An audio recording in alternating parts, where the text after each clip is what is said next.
Good afternoon, everyone. I'm Gursimran Singh, Program Associate.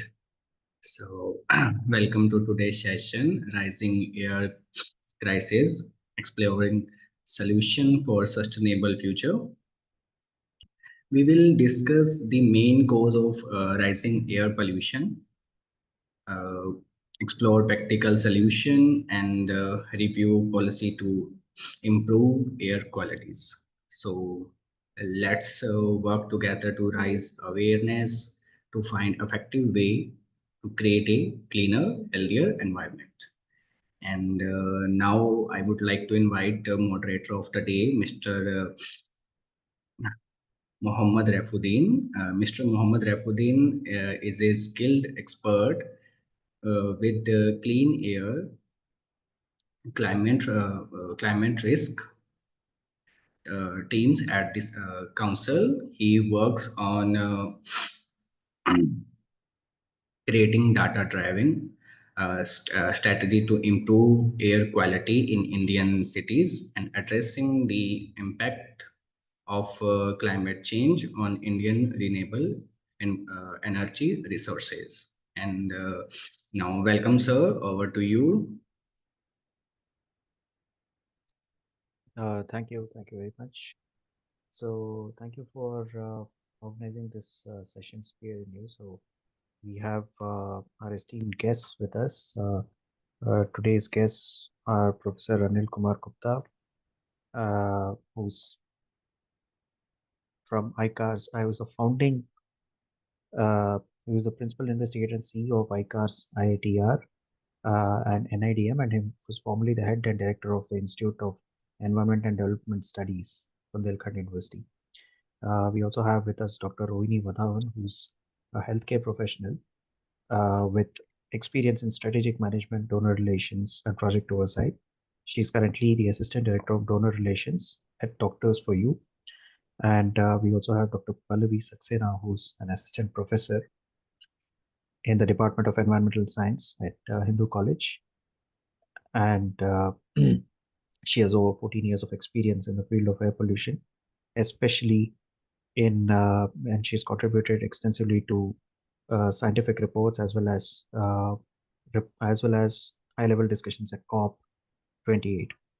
And we also have Ms. Rituparna Singh Gupta, who's a seasoned professional with over 8 years of experience in research and publishing, specializing in development of high-quality research materials and communications materials. She's currently a senior sub-editor at the Center for Science and Environment. So with this, I think we can dive into this discussion, which is aptly, organized at a time when we are facing an air quality crisis in the capital, and we've been facing this crisis for a while now.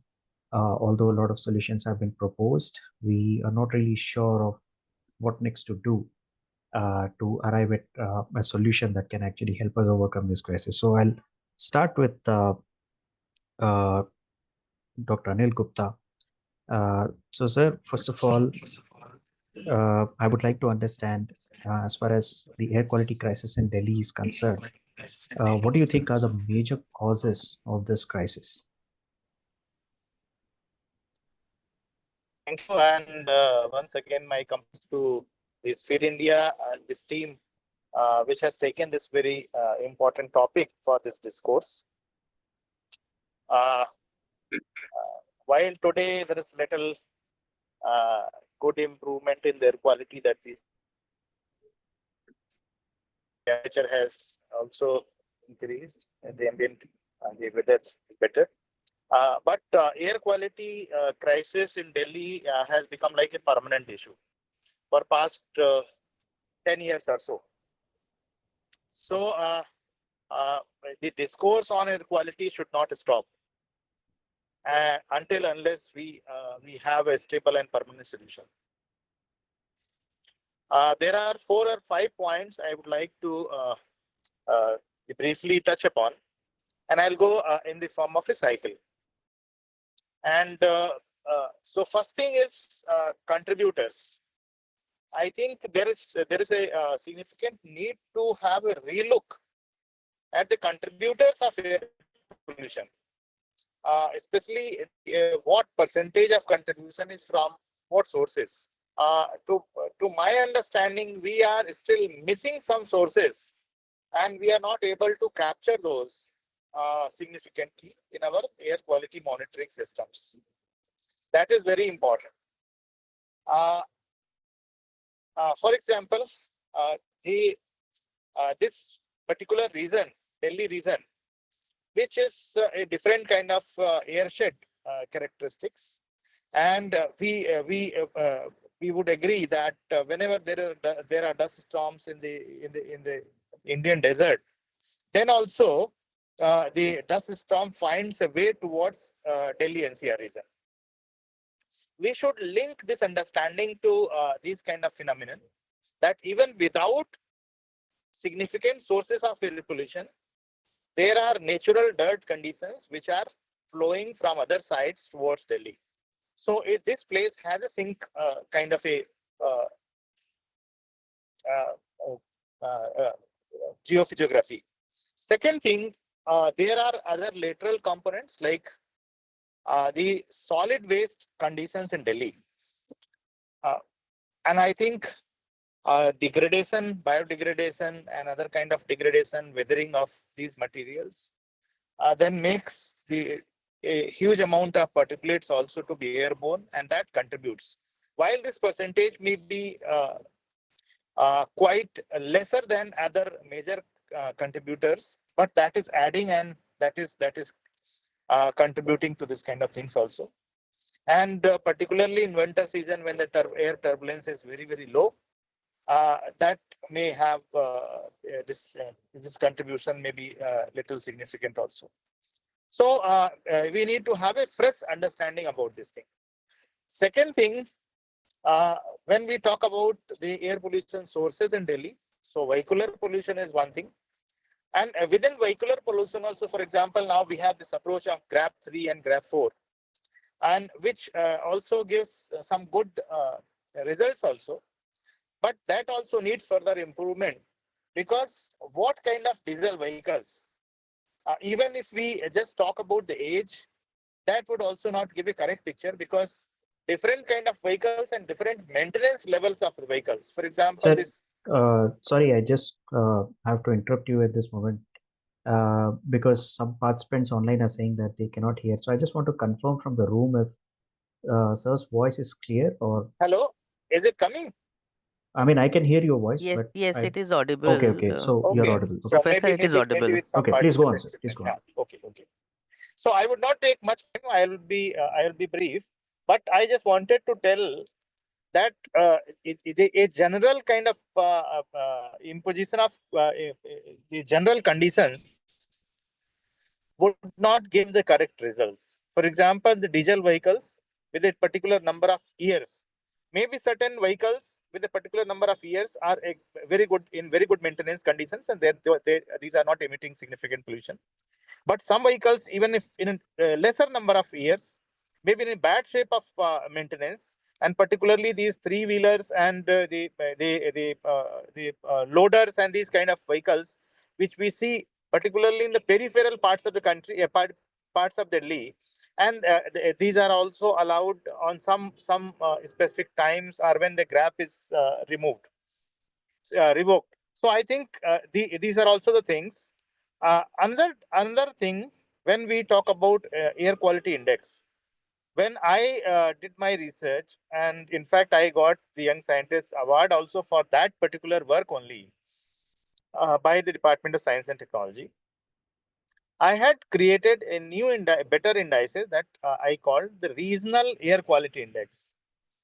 So we have to see that even if when there is no additional source of pollution, what is the basic level? So having a global standard for everywhere would not give a correct picture. Many places, even without a single source of air pollution contribution from vehicular pollution or industrial pollution, we have some natural airborne particulates. So that also we need to take into account. Other aspect that is very, very significant, but not being discussed adequately, is re-looking at the monitoring approach. The PM 2.5 that we think and the finer particles that we think are most hazardous for our lungs, the kind of monitoring data we see, and if we try to develop the inferences based on the health impact data, the people should not survive in Delhi then. So, is there any kind of a gaps in our monitoring system, or we are just following the Western approaches of monitoring, and we have just moved to automatic systems? Should we have a blended approach to at least cross-check whether our monitoring systems are correct, and we have some errors, or we need to have some error corrections? I think that is very important. So my pleading to the researchers that please focus on this to cross verify whether our monitoring systems are giving correct results with reference to NCR Delhi and the Indian cities. And then we come up with the protocols for Indian cities, looking at the health conditions, the immunity level, then the impacts on the health systems of the people in India. Second thing, mostly we are talking about the sources of pollution, the pollution level, monitored level of pollution, and the control measures, for example, sprinklers and all that. We have no significant studies about the sink. Air pollution, there are sources, but there are sink also. While we say that the sink has decreased, but in Delhi, which is quite green, but despite of being green, why it is not performing as an effective sink?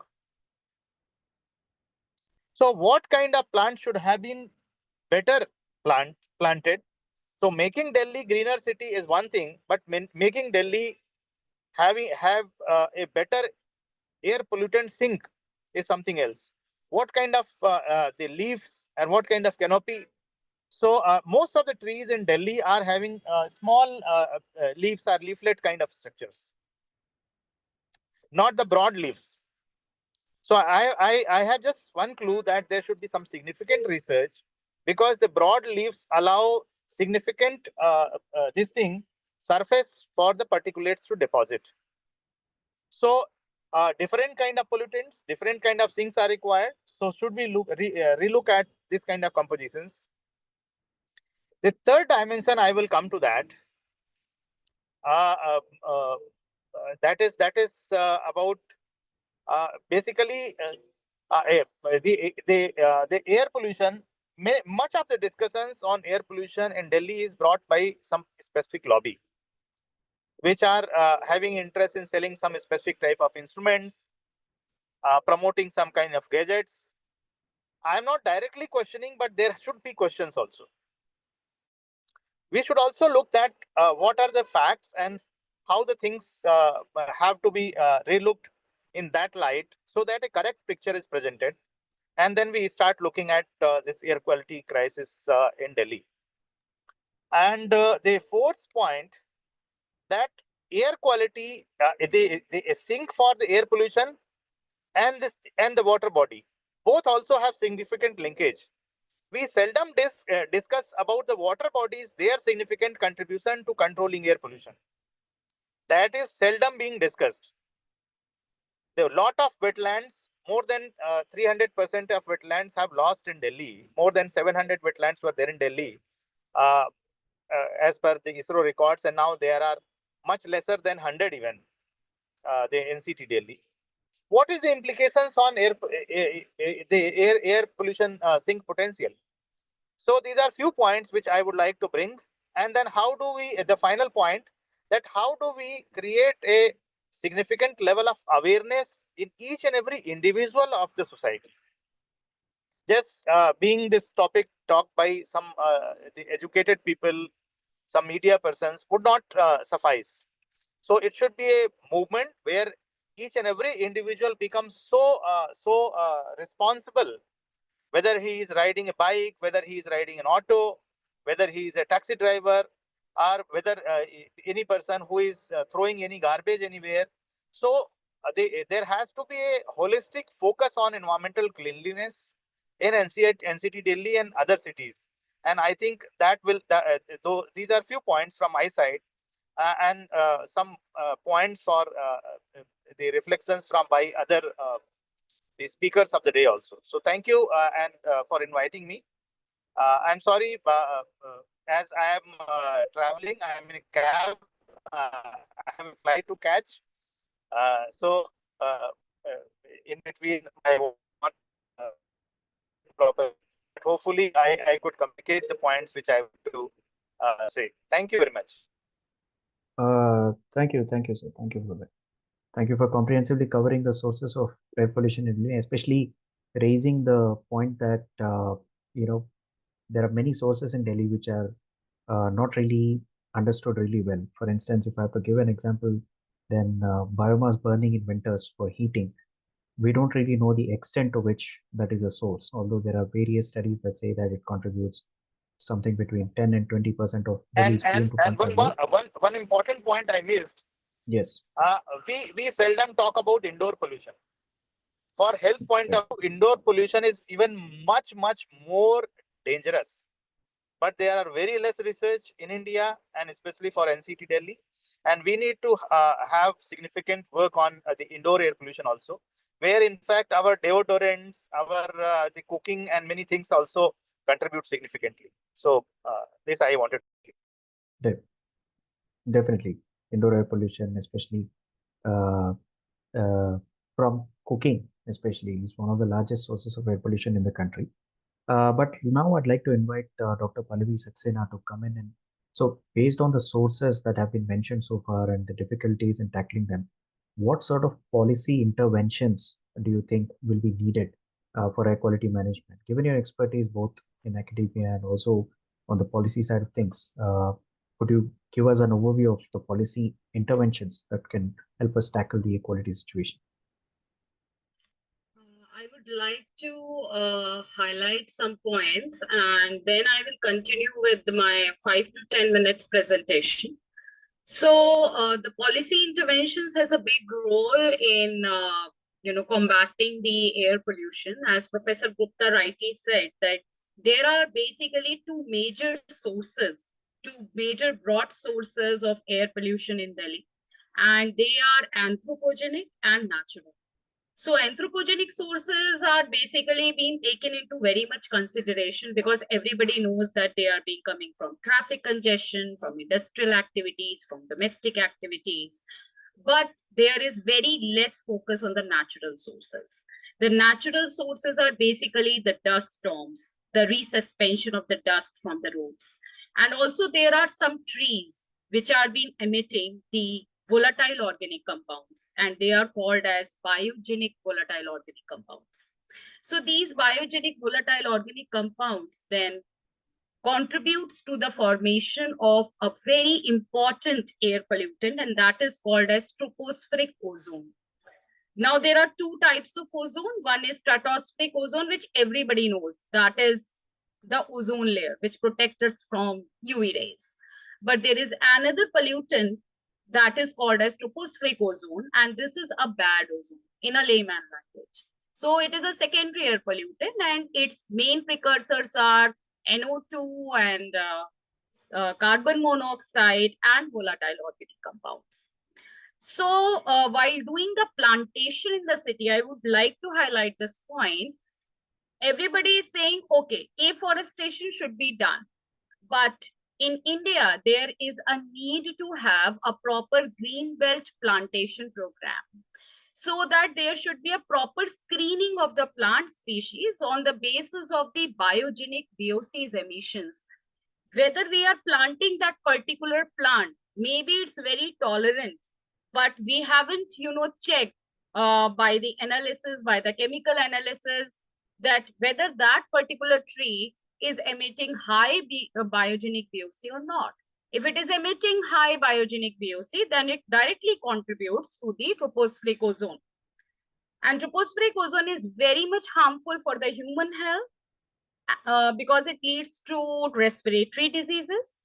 And the other thing that the trees are contributing, that is called a terpenoid compound, which is called as monoterpene. And monoterpene is being responsible for the haze formation. So during the summer season, the haze problem is there. And if the plantation is not right, then it may contribute to the haze formation. So with all these things, I would like to share my presentation, which makes the things more clear.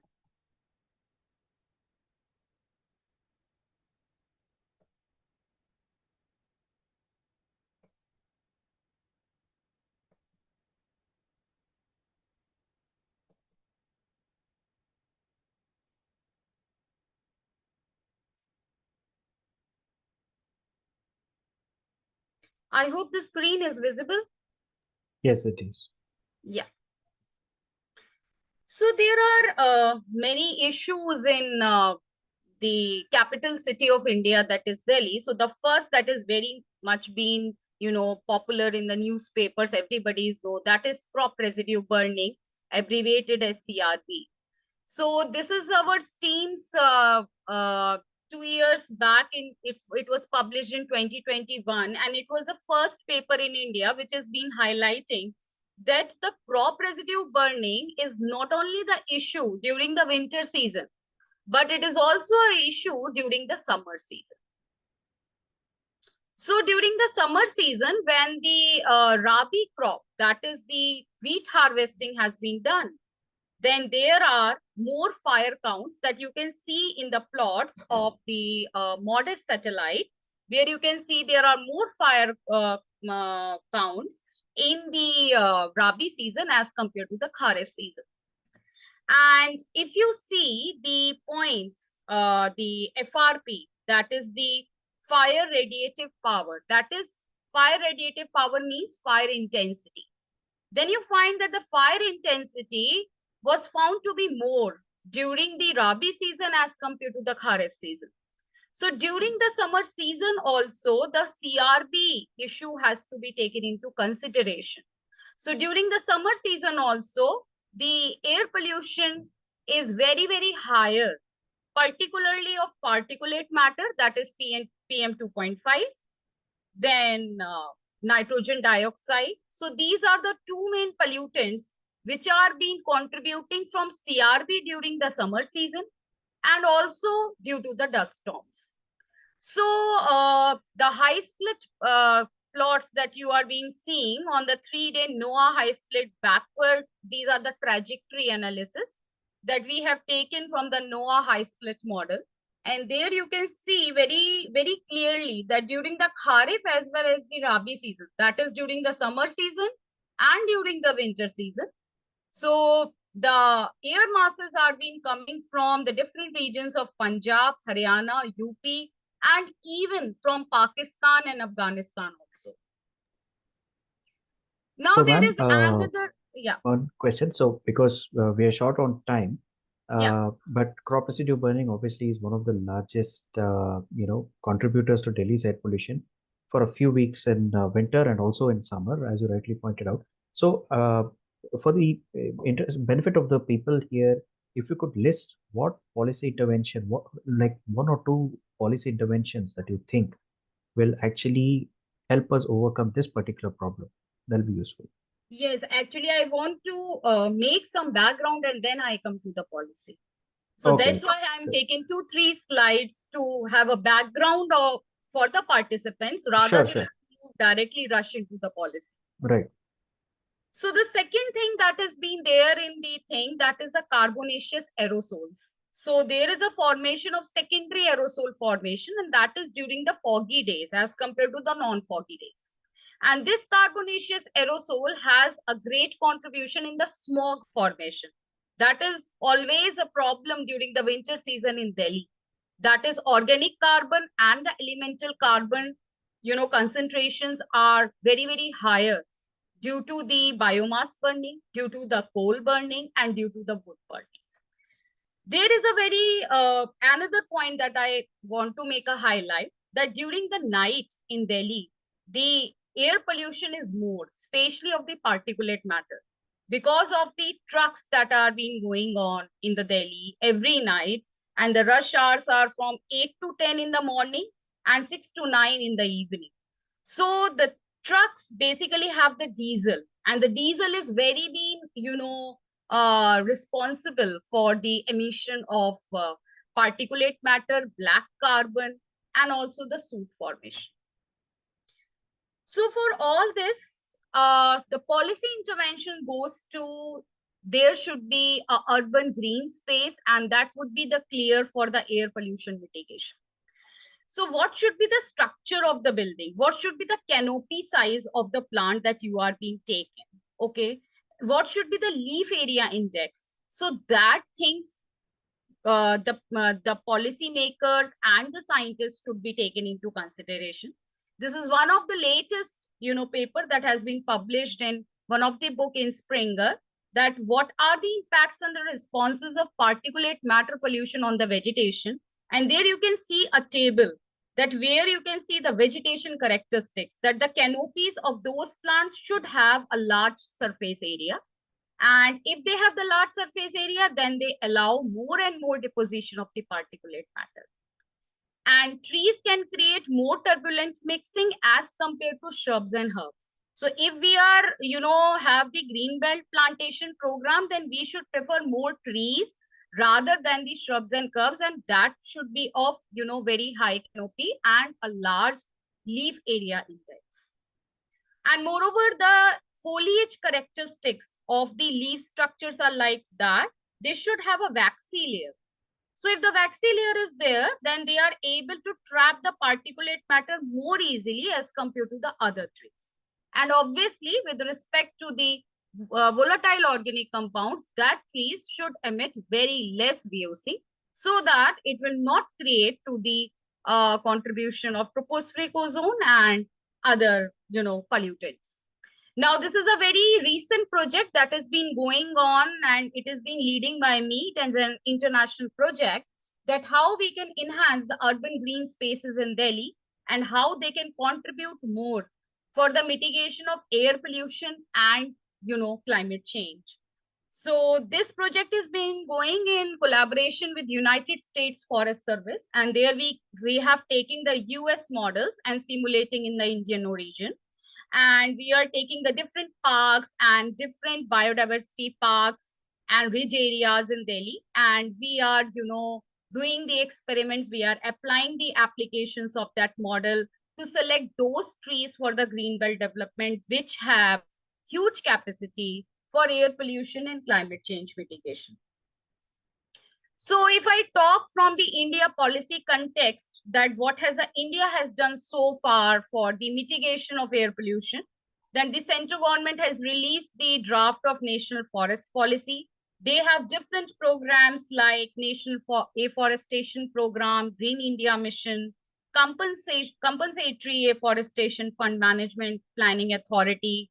Then Finance Commission also has granted a number of grants to the organizations who are working for the vegetation purpose and for the air pollution mitigation. And there are various schemes in the Manregas for the roadside plantation program.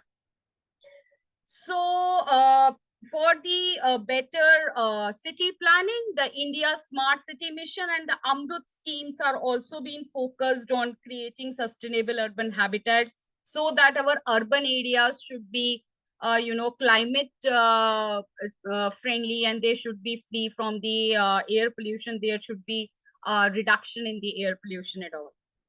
So this is one of our recent study that has been done in the control chamber. And this is particularly for what Professor Gupta has highlighted, that not only the outdoor pollution is a concern, but also the indoor one. So which plants do you recommend, the ornamental plants in your indoor environment, so that they have the huge capacity to absorb the tropospheric ozone and also the particulate matter. So we have recommended two plants, Dracaena jarimensis and Lilium cadmium. These two plants are having a very, very high trapping capacity, accumulation capacity of tropospheric ozone and particulate matter. And if you keep this plant in a 6 meter in a room, then they are able to reduce at least 20% and 30% tropospheric ozone and particulate matter respectively. So these are some of the take-home messages that there should be the valid nature-based solutions, particularly the green infrastructure and the urban green spaces for securing ecosystem services and improving air quality. And those plants should be, planted that should have less biogenic VOCs, having large leaf area index, large canopy size, so that they can trap the particulate matter very easily. And there should be a co-creation and co-management settings to connect with urban social innovation collaborative approach. So these are some of my significant outcomes that are outlined for air pollution mitigation. I'm the lead author in the European Commission report from India that are what are the research priorities in climate change and biodiversity, which I have suggested that what are the nature-based solutions that the India should take on. And the other one that is be released in 2026 in United Nations Environment Program GEO7, where also I have highlighted that India should have this nature-based type of approach for the climate change mitigation. Thank you very much. Thank you, Dr. Pallavi, for that comprehensive presentation and the need for nature-based solutions. I would now like to shift gears and invite Ms. Sengupta to talk about a very important aspect, which is communicating about air pollution and bringing change among citizens through behavioral interventions. So, Ms. Sengupta, if you could talk about what the role of communication in the field of environment management is, and especially engaging citizens as ambassadors who could take up some of these interventions on their own and bring about change in whatever little way they could. Yeah. Okay, first of all, thank you for inviting me to speak on this very relevant topic. Let me introduce myself again. My name is Rituparna. I'm currently an editor working in Center for Science and Environment, but have worked previously as a researcher on projects on climate justice, urban housing, etc. So at the very outset, actually, I want to acknowledge that my expertise does not lie specifically in air pollution research, and I am here to learn and add to my own knowledge about air in Delhi as well. However, my role as an editor for various environmental publications, including those on air pollution, has brought up an important concern. As you mentioned, how can research on environmental issues, including air pollution, be effectively disseminated? And how can we present information in a way that not only raises awareness among the general public, but also encourages meaningful citizen engagement in environment management? These are critical questions that I believe we must address to bridge the gap between research and real world impact. And that's very important. We all know that. But let me give you an example in relation to air pollution. So we know that rising air pollution levels not only affect more people, but also increase their exposure time, with travel being a significant contributor to daily pollution exposure. And in other places, to mitigate this, many adjust their behavior by altering travel choices or reducing outdoor activities during peak, moments where the pollution is spiking. And in cities like Delhi, where air pollution is so severe, preventive measures such as adjusting your travel timings, or if you have other aid to adjust your travel, these become crucial. However, a study conducted in 2023 in Delhi found that among the respondents who were all public transport commuters that they had interviewed, only half were aware of the air quality index, and most of them didn't understand it, and pollution was definitely not a priority engagement in their travel decisions. Without clear guidance, commuters are less likely to make informed decisions to minimize exposure, and this lack of information would prevent people from taking proactive measures to protect their own health in polluted environments. So this is only one example among many. When information is clear and accessible, it helps individuals understand the complexities of air pollution and its health impacts, helping them make their own informed decisions. And from a policy perspective, by closing this gap, one can promote a more participatory approach to environmental governance. So this is what I'd like to broadly sort of touch upon, and also what dissemination models that can be effective. I would probably not go too much into how citizens can be engaged, because that's a much wider conversation. It would span a lot of time, but we can talk about a dissemination and communication model that could be effective, and what could be the challenges with air pollution from my view. Right. So firstly, communication about environmental risk has to move beyond individual behavior, to empower communities to mobilize. So there are two important key factors, I feel. Firstly, when you're thinking about a dissemination strategy, firstly, who is the audience? When it comes to disseminating complex environmental science, it is important to demarcate the audience very carefully so that research can be tailored effectively. When it comes to air pollution, which is actually such a science driven issue, it becomes all the more important because the science of air pollution then has to be made accessible across tiers of recipients, which range from people who are technically very aware and sound to people who do not have much educational capital.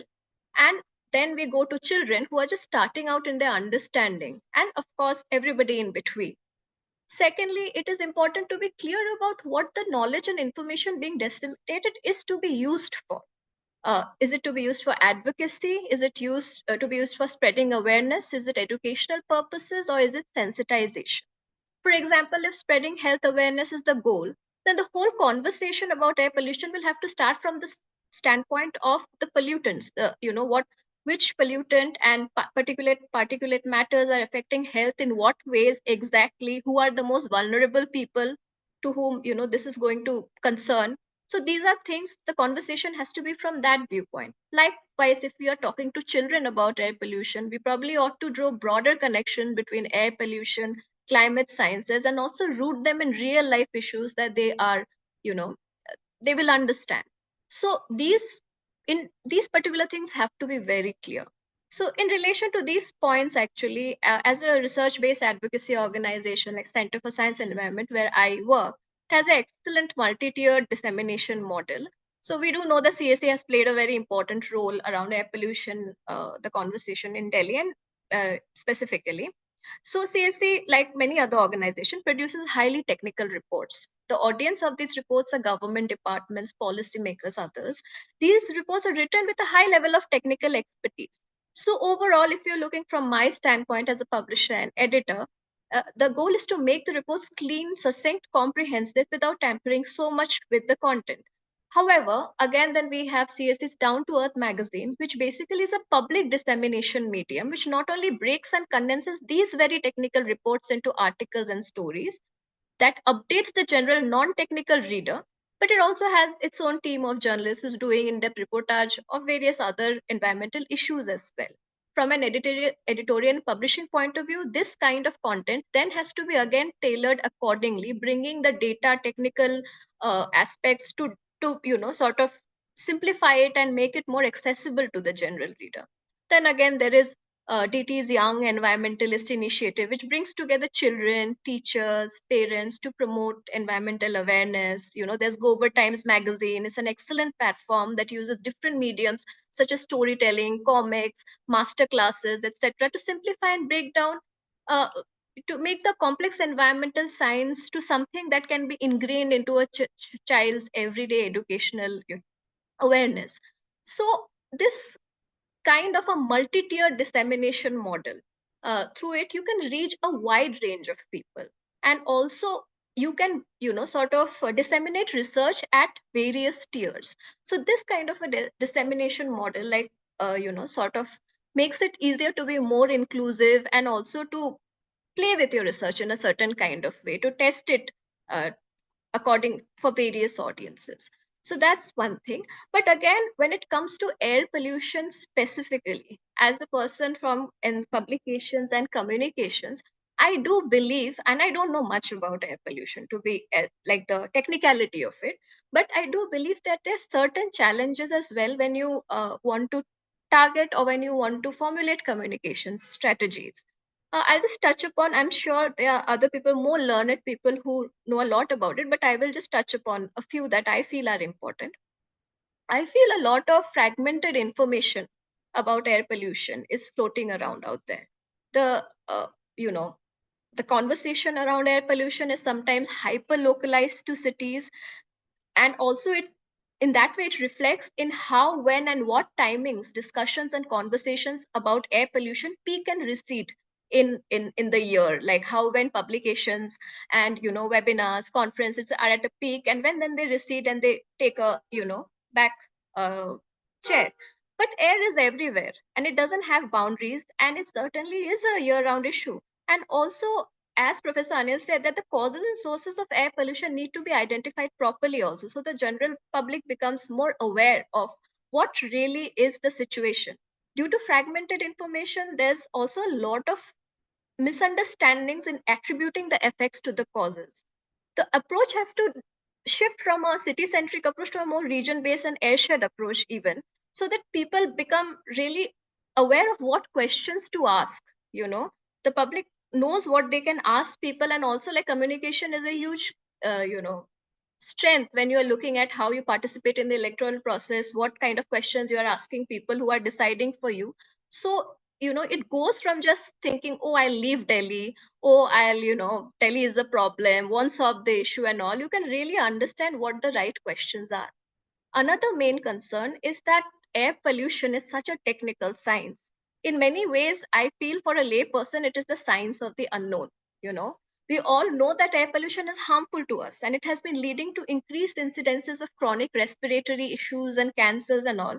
However, largely the general public, as I gave the instance in the first, about the transport commuters, they are largely unaware as to the exact kind of pollutants that are causing different health issues, who are the actual vulnerable groups, who, what kind of preventive measures they should take. Understanding our pollutants is important, and educating the public on primary pollutants, which dominates Delhi's air, is also important.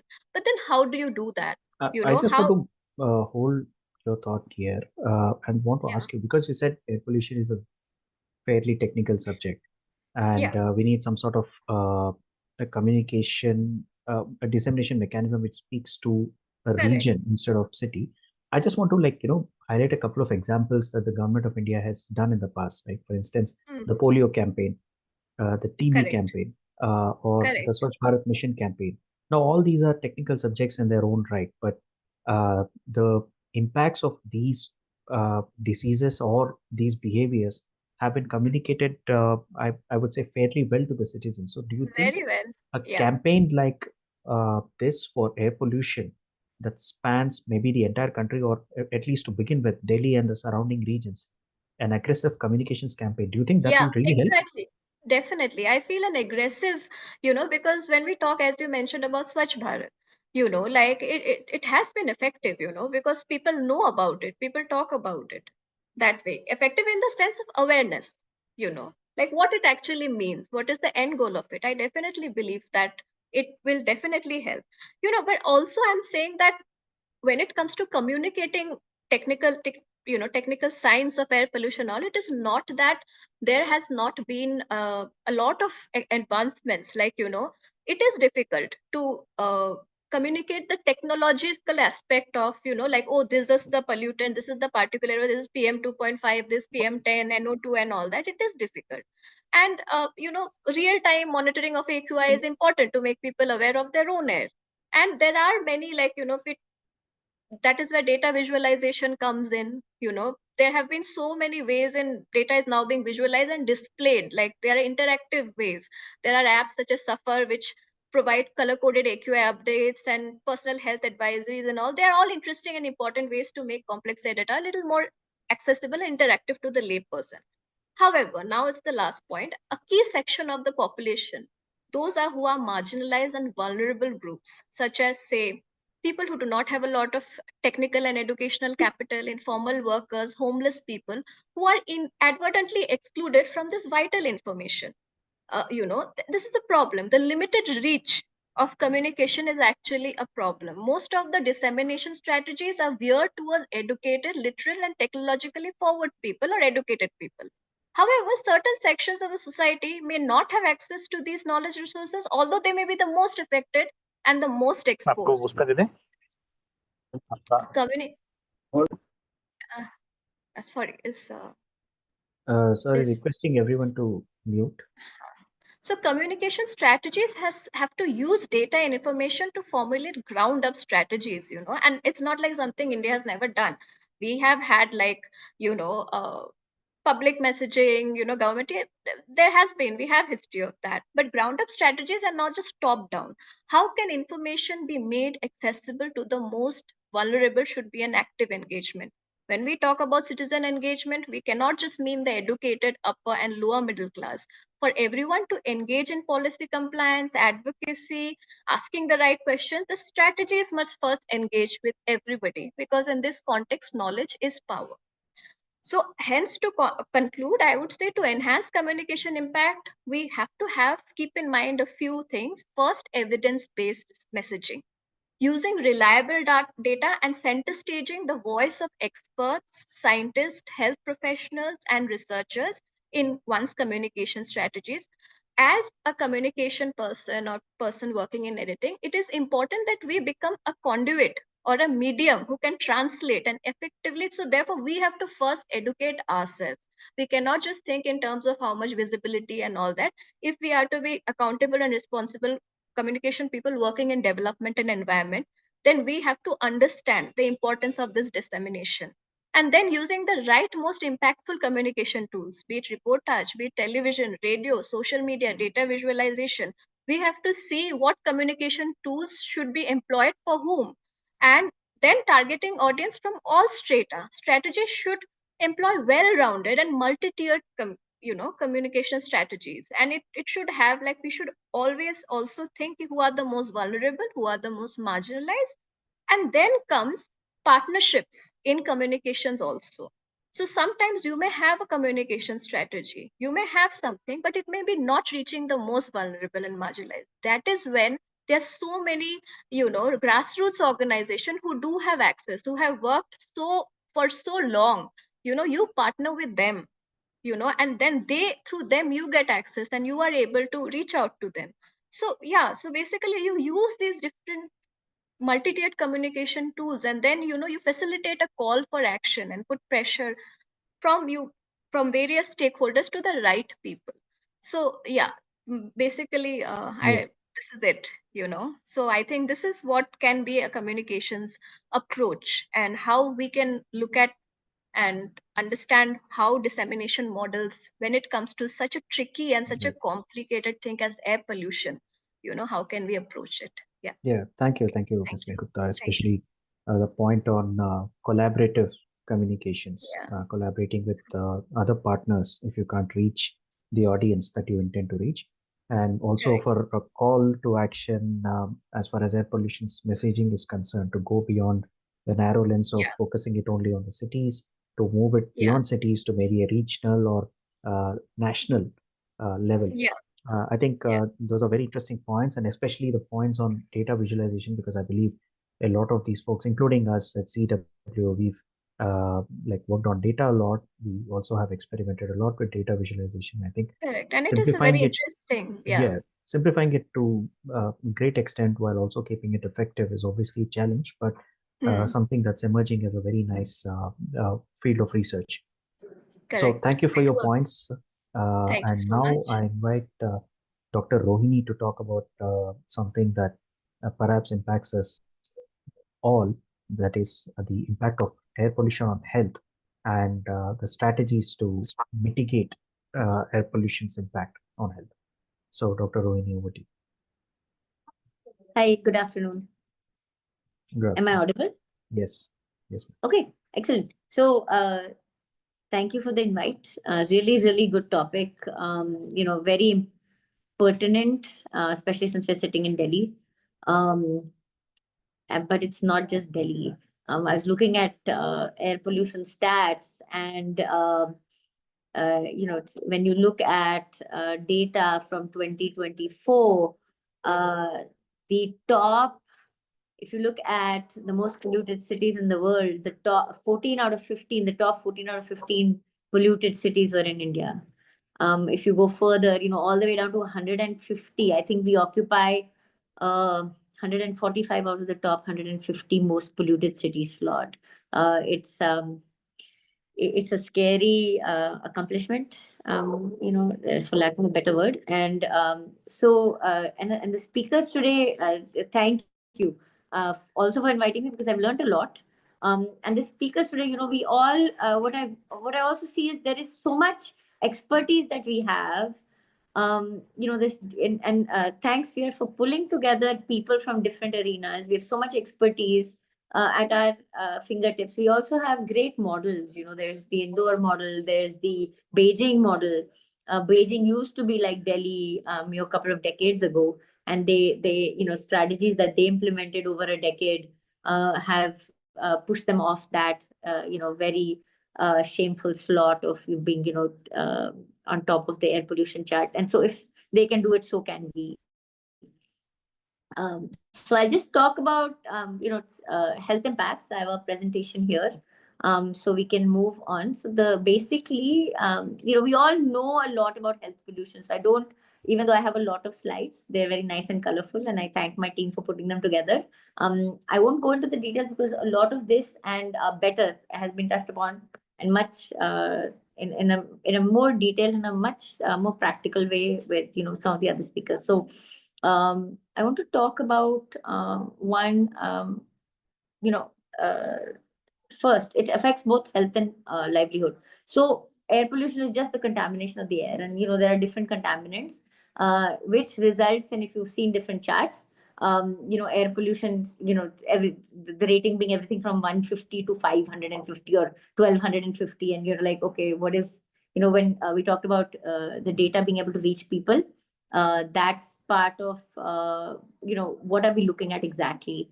So you have the PM 2.5, which is so you have different scales based on different pollutants. The most popular one is the PM 2.5, which is what the world looks at. Now, obviously, air pollution affects the urban area disproportionately, and has resulted in 7.5 million deaths annually. So again, very, very scary stats. Next slide, please. Air pollution has both short-term as well as long-term impacts on health.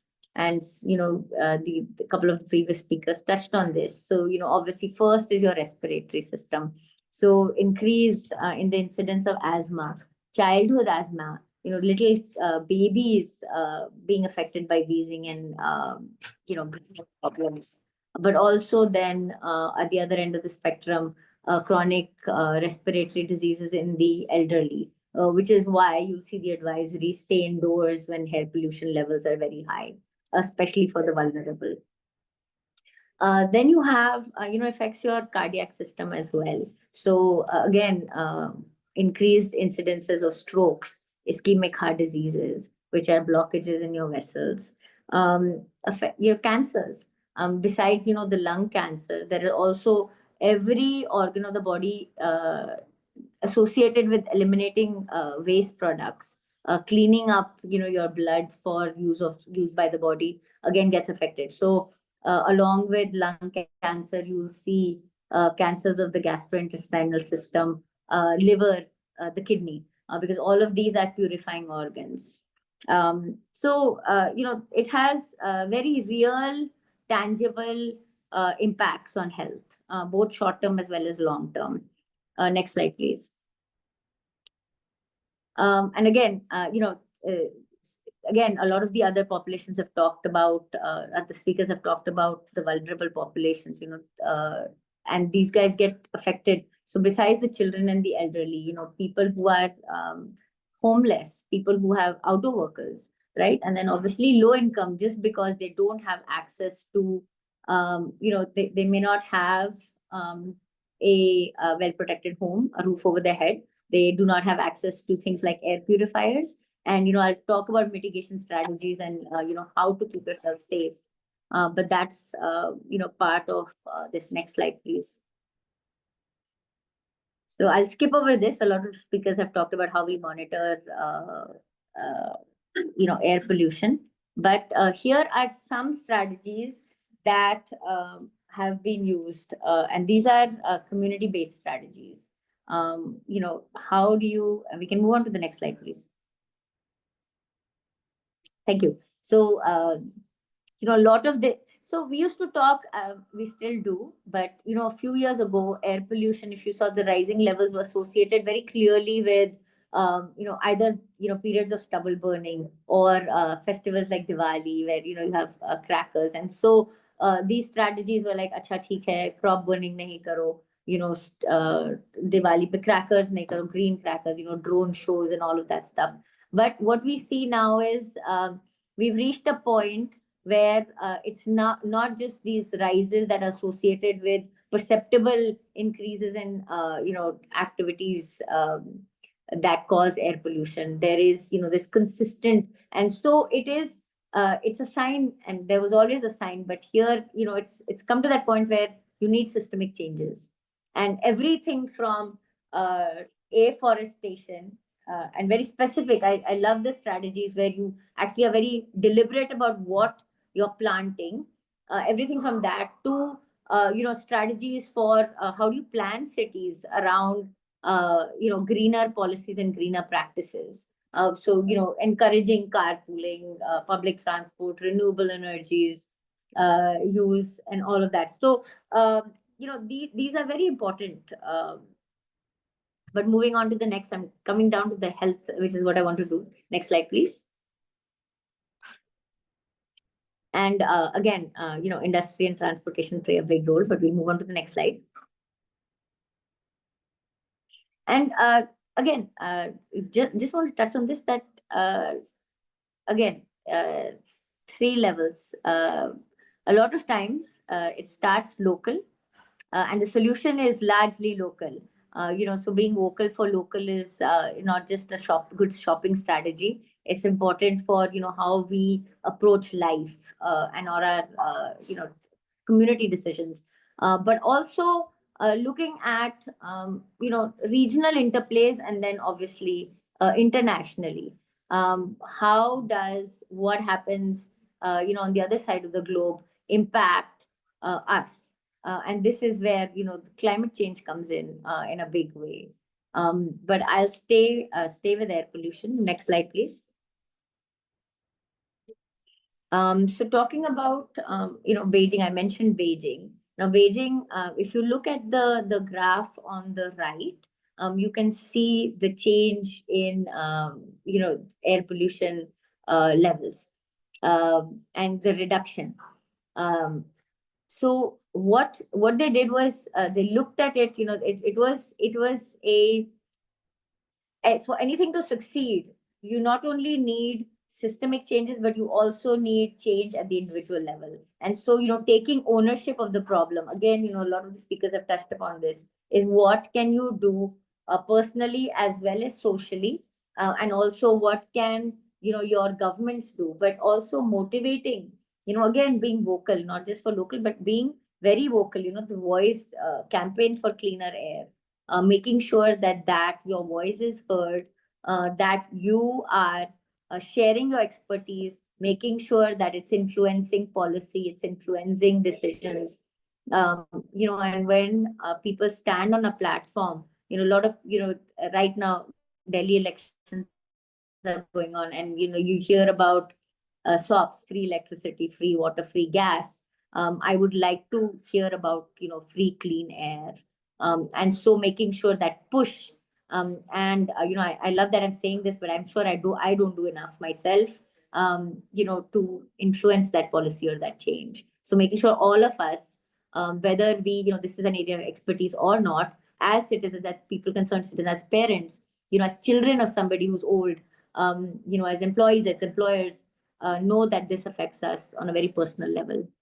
And so if you look at the middle box, there was a centralized governance that was implementation of policies, best practices from across the globe, swift implementation, also strict enforcement. That was, these were key. Again, I like that the previous speaker spoke about communication, aggressive communication, because that was part of it, public awareness. Right now, we see people doing a blame game at the government level. And, I would like to see us move beyond that and understand that health is not either state or central. It is, something that affects us, and it doesn't matter who gets the credit. Anything that is good for health should be untouchable politically. So very important that, there are campaigns that are, created. Swachh Bharat is a great example that, something that is created that is that everybody recognizes is good for everyone, and make sure that, it is carried out irrespective of who came up with it and who's taking the credit. And finally, transition to obviously clean energy. We've done some of that, the blue buses, the e-rickshaws. There's some of that, the focus on CNG, which now, is the research is showing is may not be as clean as it was thought it was. But, it's a progression, right?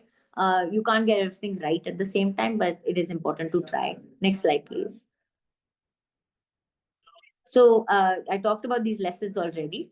So I want to talk about what we can do, and I've touched on it somewhat personally. Now, to keep yourself safe, and you see this with, every time we have GRAP 3, GRAP 4, we see this in the IECs that go out in the newspaper, the communications that go out, stay indoors, especially for the elderly, for young children. Schools are closed, people go into online mode, schooling goes into online mode.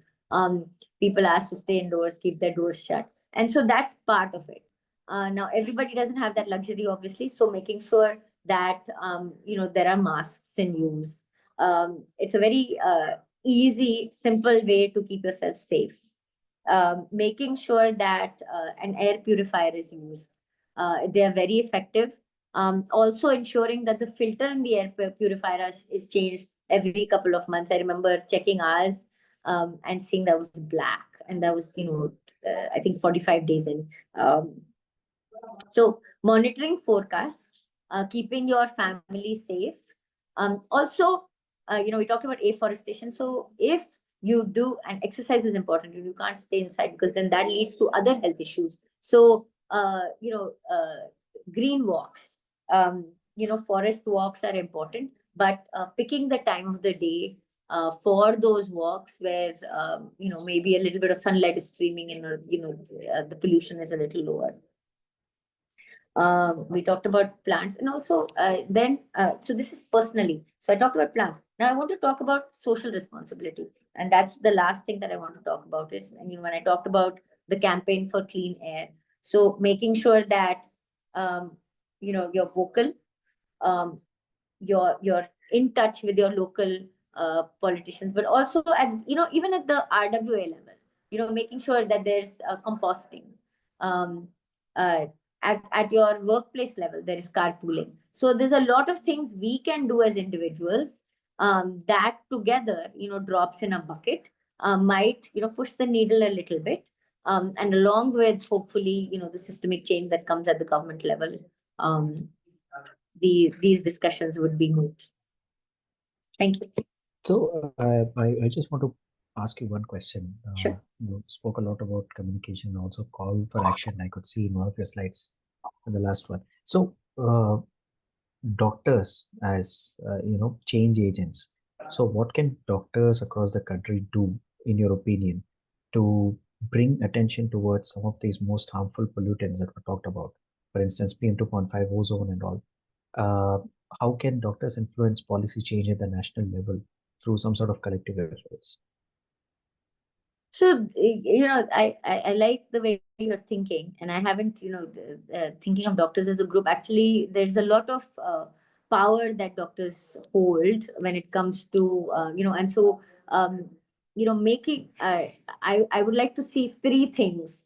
When DMA had its elections for office holders this past Sunday, DMA is the Delhi Medical Association, and I know none of the ballots was, this push for social change. So increasing their perspective or their scope, or, their lens, widening it to include social issues.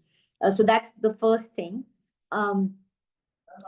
Two is using their collective power to influence, sharing the communication part, their expertise.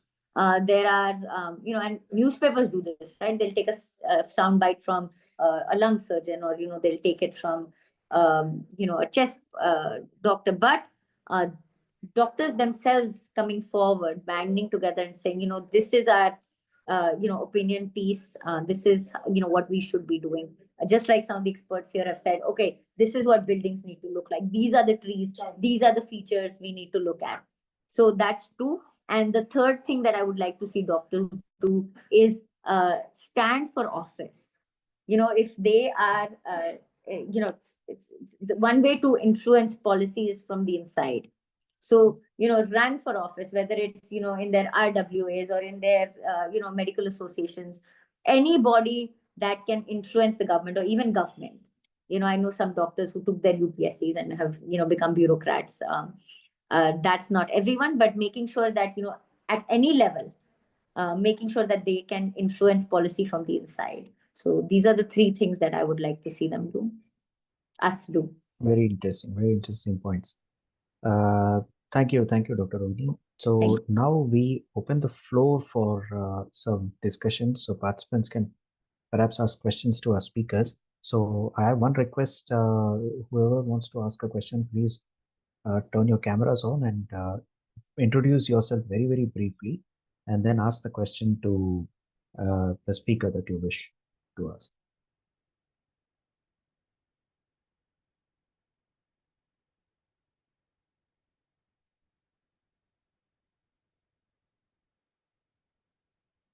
And also, if there are multiple people interested in asking questions, please raise your hands and I'll come to you.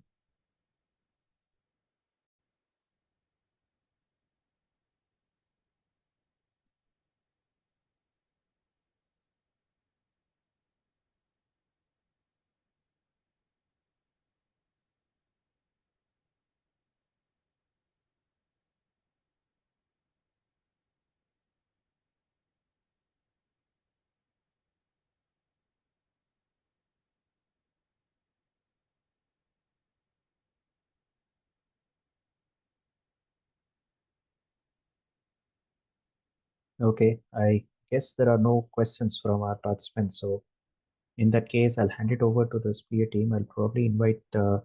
Hello, I'm audible. Yes. Yeah. Okay. Earlier, Dr. Pallavi Saxena told that he is working on a research paper in which they got that the air pollution happened in Delhi in summer season, but the wind direction in during the summer is from north to west. Sorry, matlab east to west toward southwest direction. So how is it possible that the wind flowing from the eastern UP to toward the Delhi? Thank you for your question. Actually, if you see the my high split graphs that is Yeah. being procured from the NOAA high split model. So the wind Okay. directions are, you are absolutely right, but the air masses are not only coming from the eastern UP, they are coming from the other adjoining states like from Punjab and Haryana and some parts of the Pakistan also. Okay, And ma'am. That's why my question. The air masses during the winter season, the wind direction from the northwest to southeast. That is the upcoming monsoon. That is the monsoon is retreating. And during the summer season, the monsoon is upcoming. During the which the wind direction from the north to southwest to northeast. I think that this is the direction of the upcoming monsoon. Then how it can possible that wind shifted against the air pollution masses is shifted against the wind direction? That's my question. actually, during the summer season, the soil is very, very moisture free. And that's why from the Thar Desert, the dust storms are been coming. So they are being responsible for contributing more than 50% to the Delhi's air pollution. And not only from the, adjoining states, but also from the local pollution also. And in the Punjab and Haryana, especially in the state of Haryana, there is more of the wheat residue burning. So those air masses are also being coming from Haryana rather than from Punjab. And from Rajasthan, from Thar Desert, the dust storms are being coming. So these are the cocktail of, some air masses from Rajasthan, some air masses from Haryana, some of the local pollution of Delhi. So they contributing to the pollution during the summer season. Okay. It's not only the wind, because wind is not only the factor. In air pollution is not only because of the only one meteorological parameter, that is wind speed. There are other meteorological parameters, there are other factors, because that is the, challenge of studying the air pollution. We can't blame to only one factor that this is the one factor, and because of this factor only, this thing will happen. We have to Okay, take ma- the consideration of so many factors. We have to study it, and then we can make a small conclusion. That would I want to say. okay, ma'am. Okay. Mm, Right. Hi, So, good evening, everyone. Thank you to all the panelists and the moderator for a very insightful session. I had one question for the moderator. could How you do you please see? introduce yourself? Right. My name is Michelle. I am from the Sphere India team. Okay. And I have one question for the moderator specifically, since I believe this is also your area of expertise. So, how do you see data-driven approaches improve air quality monitoring and also policy implementation? See, I think as far as data-driven approaches are concerned, I think the paradigm shift came in India when we open sourced air quality data. I think it was around 2015, if I'm not wrong, when data from all the air quality stations was thrown out to the public. And that's when a lot of organizations started analyzing data and coming up with explanations behind factors that contribute to air pollution, whether they are sources or meteorological factors and so on. And since then, a lot of progress has been made in data-driven approaches. For instance, if you see Delhi relies on something called an air quality early warning system and an air quality decision support system. The GRAPs that we spoke about are, in theory, linked to forecasts from the air quality early warning system. Although in practice, GRAP is implemented after the air quality breaches a certain mark, but theoretically, they're supposed to be implemented preemptively. As soon as you know that the AQI is going to go beyond 450 plus in the next couple of days, GRAP 4 should be implemented before the AQI level even hits 400. So this is an example of data and model-driven approach in air quality, and this system is now it has now been extended to many other cities across the country. Although how much benefit these cities are deriving from these systems is not clearly known, but at least we've made the first stride towards incorporating data and evidence-based air quality management. However, a lot more needs to be done. For instance, if you look at countries like Beijing was talked about a lot in today's presentations. China, for instance, utilized both satellite-derived air quality information and also data from low-cost sensors extensively to tackle extremely small sources in the entire Beijing airshed. So that is something that we don't see yet in the country, although there's scope for us to be using that. I think once we start, looking at air quality problem, I would say, like expand our horizons beyond just monitoring stations and sort of incorporate other data sources like satellite data, forecasting models, your local sensor data, and so on. Then we will have a completely data-driven approach, which will probably have much more gains compared to what we are seeing right now.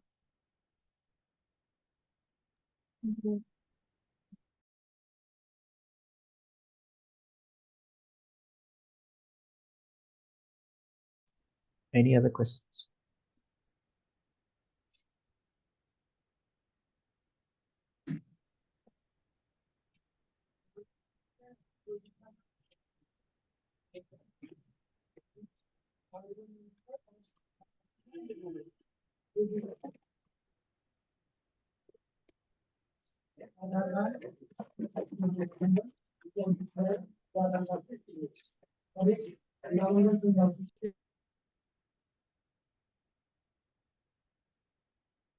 Right. So I'd like to invite Mr. Ashutosh from the HCL Foundation to give a vote of thanks and close this session.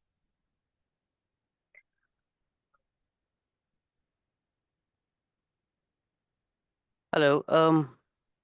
Hi, good evening, everyone. Am I audible? Yes, we can hear.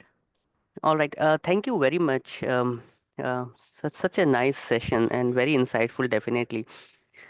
My name is Ashutosh, and I take care of Academy by SL Foundation, and um, I'm taking this session from Noida. Uh, I would like to extend my sincere gratitude to all the esteemed speakers today. Uh, Thank you, dear speakers. Also to the organization like Sphere India and the Sphere India Academy team who has been continuously writing the drafts, concept notes, following up, and today we are here for the session. So thank you to the Sphere India team and all the participants who have joined today. I mean, this is a very sensitive and important topic that we have seen, and we have also uh, come to know a lot of things today, starting from Professor Anil, and he has actually seeded the idea that what all things we should be doing going forward, and all the speakers have taken that very well throughout. So thank you to all that, starting from the very first speaker, and then we have come to know about the policy from our speaker, Dr. Pallavi. So we know that what we should aim at, right? And then Ms. Rituparna spoke about the concept and what should be the communication strategy, and definitely this should be like a campaign that we have understood now, because unless until we take this seriously and sincerely, we will not be able to do so. Some abhiyan kind of a thing which every organization is trying to do already these days. But I am sure if we stress on, and as Professor Anil mentioned, that this course should not be stopped. You know, this should continue doing it. We all have this apprehension that the air crisis is only during winters, but that's not true. This is also in summer, and very well said and very well put by the speakers. And it's an insight to everyone that we should continue this discussion, take it to another level, and reach it to a situation or a position where we launch it like a abhiyan, so that we are able to curb it. And then I would like to thank Dr. Rohini from Doctors for You. So thank you for letting us know that what all um, scenarios and conditions that we all can we should be worried about, and what all it can cause. So, and also giving us is the solution that what all we should do. Definitely mask, air filters, green walks. Thank you for letting us know on that. And also I appreciate the view of Mr. Mohammed on the policy, the involvement of doctors, physicians in the policy making, because um, it is very important that they should also see the effect of whatever policy, if it is being implemented. Has it, I mean, is it actually affecting the health of people even um, after the policy implementation? So it is very important that doctors should be on board while the policy is being implemented, and the checks and balances to be kept in mind. So such an insightful session, I must say, and I would like to request Fear India team to continue this in a way. I mean, however, we have not seen the strength today, and very well said by Mr. Mohammed and Dr. Rohini that health is not a concern here. Ideally, it should be the first priority of ours. We should have seen more number of participation today, but um, it could be something that they have not thought about this topic, possibly, or we have started living by it, which should not be the case, because it is not about us also, it is about the coming generation, and the topic is about sustainable future. So with that note, I want to thank everyone here present today, um, and follow-up sessions should be planned, so that we start our own abhiyan on this, and at some point people should start and take that abhiyan forward. That is all I have to say. Thank you to everyone. Thank you to the speakers and the Sphere Academy again. we can formally end up the session and have a lovely evening to everyone. Thank you. Thank you. Yeah, thank you. Thank you.